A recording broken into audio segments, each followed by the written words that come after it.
Pour ces partisans du gouvernement, l'objectif est de reprendre le contrôle de l'Assemblée nationale, la seule institution gouvernementale contrôlée par l'opposition. Au cours du dernier quinquennat, l'Assemblée a soutenu les sanctions américaines contre le gouvernement du président Nicolás Maduro, l'une des raisons pour lesquelles les membres de son parti exhortent leurs partisans à voter.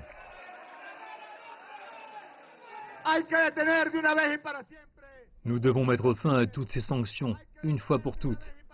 Nous devons arrêter toute agression contre le peuple vénézuélien, une fois pour toutes. Je vous assure que chacun de vos votes sera un message au monde. Un groupe de 27 partis d'opposition a appelé au boycott de l'élection.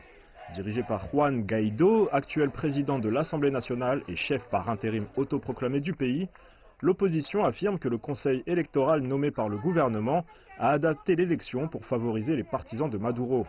Ils expliquent que le gouvernement a orchestré la prise de contrôle de 3 partis d'opposition dominants.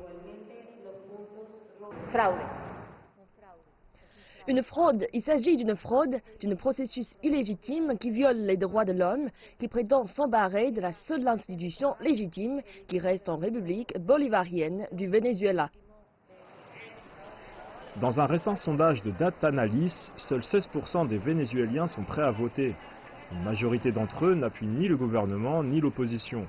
Les restrictions liées à la pandémie ont été levées pour le mois de décembre et 20 millions de Vénézuéliens sont inscrits sur les listes électorales. Nous sommes un pays assiégé. Ils nous ont bloqués. L'Assemblée nationale est une assemblée apatride qui nous a vendus à l'étranger. Et nous voulons sauver cette assemblée. C'est un événement frauduleux où ils se moquent des gens.